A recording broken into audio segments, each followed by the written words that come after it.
ਸੋ ਆ ਮੇਰੀ ਸਾਰੀ ਹੈਗੀ ਇਨਕਮ ਤੇ ਆ ਮੇਰੇ ਆਪਣੇ ਖਰਚੇ, ਇਹ ਸਾਰੇ ਮੇਰੇ ਆਪਣੇ ਖਰਚੇ, ਆ ਜਿਹੜੇ ਮੇਰੇ ਰੈਂਟ ਬਿੱਲ ਵਗੈਰਾ ਸਾਰੇ ਉਹ, ਆ ਪੈਸੇ ਜਿਹੜੇ ਮੈਂ ਜੋਤ ਨੂੰ ਦੇਣੇ ਆ ਤਾਂ ਕਿ ਜਿਹੜਾ ਨੈਕਸਟ ਟ੍ਰਿਪ ਆ ਰਿਹਾ ਹੈਗਾ ਉਹਦੇ ਵਿੱਚ ਮੈਂ ਆਪਣੀ ਥੋੜੀ ਜਿਹੀ ਕੰਟਰੀਬਿਊਸ਼ਨ ਦੇਣੀ ਹੈ।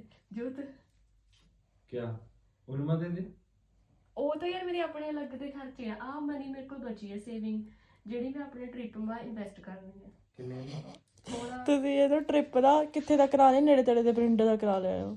ਨਹੀਂ 251 ਹੈ, 450 500 50,000 बढ़ा दे चुप करके ये जाना कितनी नहीं आना टिक के भेजा कर ਨਹੀਂ ਜੋ ਤਾਂ ਮੈਂ ਇੰਨੀ ਹੀ ਇਨਵੈਸਟਮੈਂਟ ਮੈਂ ਬਹੁਤ ਫਿਊਚਰ ਪਲਾਨ ਲੈ ਕੇ ਚੱਲਦੀ ਹਾਂ। ਇਹ ਸਾਰੇ ਮੇਰੇ ਆਪ ਦੇ ਖਰਚੇ ਹੈ, ਮੈਂ ਸਿਰਫ 500 ਹੀ ਆਪਣਾ ਦੇ ਸਕਦੀ ਹਾਂ ਤੁਹਾਨੂੰ, ਇਸ ਨੂੰ ਡੋਨੇਸ਼ਨ ਵੀ ਕਹਿ ਸਕਦੇ ਹਾਂ। मैं रख रहा अपने